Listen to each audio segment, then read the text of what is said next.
Let us illustrate joint operations by solving problem letter A. On January 1, 2020, DMZI and SMDZ formed a joint operation to produce aggregates and sell them to small contractors.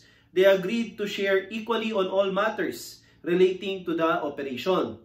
The following were contributed by the operators.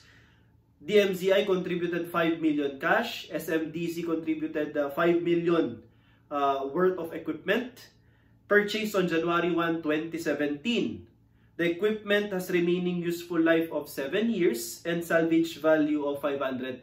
So makukompute natin, class, yung tinatawag nating book value or carrying value that is equivalent to cost minus accumulated depreciation. The current fair market value of the equipment at the time of contribution amounted to 5 million. So for question number 1, what is the entry in the book of DMCI with respect to contribution? So take note, class, na kung ikaw nagko-contribute ng cash, okay, mawawala na sa'yo yung cash na dating nasa iyo at mapapalitan siya, no, sa libro ng operator. Because there is no separate vehicle, there is no separate entity, mapapalitan siya ng cash din. Pero meron siyang kasama na joint operation account.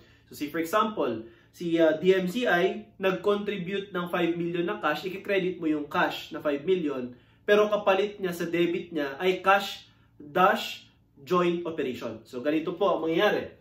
Under DMCI, okay, so magkikredit tayo ngayon ng cash amounting to 5 million. Okay? Pero ang kapalit, debit ka rin dito ng cash dash JO, joint operation. Pero si DMCI, okay, we have here 50% ang kanyang share or proportionate share.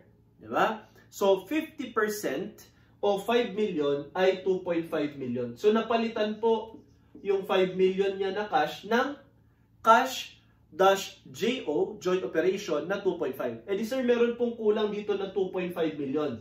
Tama po. At ang ide-debit naman niya ay yung equipment dash JO na galing naman sa kanyang joint operator, other party, which is in this case SMDC. So si SMDC naman, okay, 50% din po ang kanyang proportionate share. Ang kinontribute niya ay equipment. Okay? So magkikredit ka dito ng equipment. At kung ikaw ay contributor, ang ide-debit mo na JO, equipment-JO is at carrying value or book value. Pero kung ikaw ang recipient or receiver, hindi ka ang nag-contribute. Example dito po, sa problem na to, si DMZI ang tumanggap ng share niya sa equipment-JO, ito naman at fair value. Ayan po ha, malinaw po tayo dyan. Dito naman, i-credit niya equipment, okay?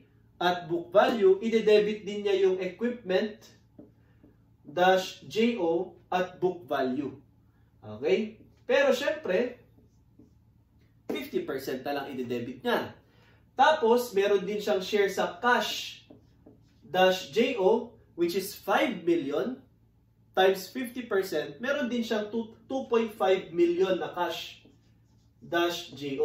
Ang tanong, magkano yung equipment na i-credit ni SMDZ? Okay? So, 5 million minus 500,000. Diba? I-compute muna natin yung accumulated depreciation. So, you have here depreciation is equivalent to you have cost minus salvage value. Divide this by remaining useful life. So, yung 5 million minus ka dito ng 500,000, i-divide mo kasi 3 taon yan. So 7 years, pa-work back ka 10 years, no, ang kanyang remaining useful life. Okay? So you have here 450, no? Tama ba? 450,000. Okay? Itong 450,000 na to, 3 taon na yung tumakbo sa times 3. So you have here 1 million 350,000. So ito po ang kanyang accumulated depreciation. Ang cost niya is 5 million.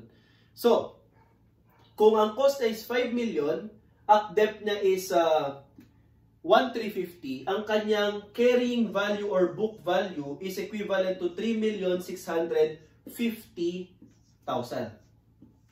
Okay? So dito sa equipment-JO, 3,650,000 ang kanyang carrying value, no? Multiply this by 50%. Yan yung proportionate share niya. So you have 3,650 times 0.5 is equivalent to 1,825,000. So 1,825,000. Okay. So ilagay mo dito 1,825,000. Ngayon, you have two options. I-credit mo yung equipment, diretso ka na doon sa carrying value na 3,650. Okay, try muna natin to. 3,650. Okay. So 2.5 plus 1,825,000, that is equivalent to how much?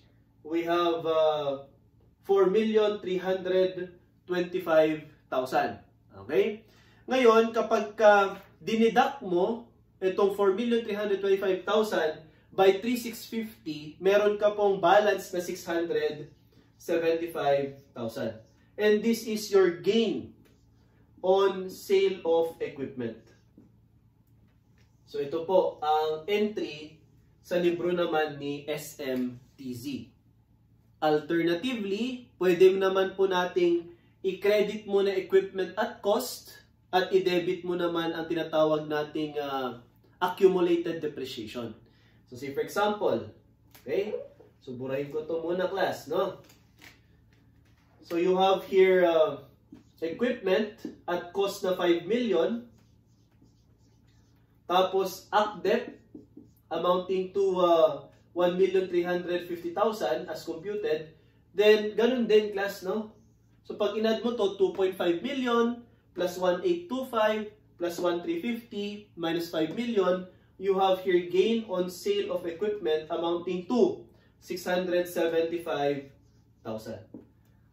So, lesson dito class, no? Kung ikaw ang nagko-contribute ng equipment, i-credit mo equipment at book value, i-debit mo yung equipment -JO at book value or carrying value. Of course, multiplied by the share, no? Yung proportionate share niya.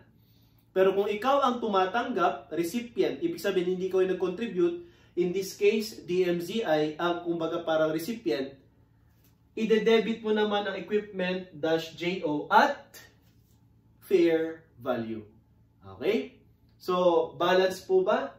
2.5 plus 2.5, you have 5 million. Okay?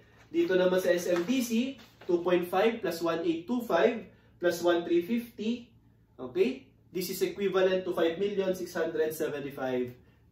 So, ang sagot natin class sa number 1.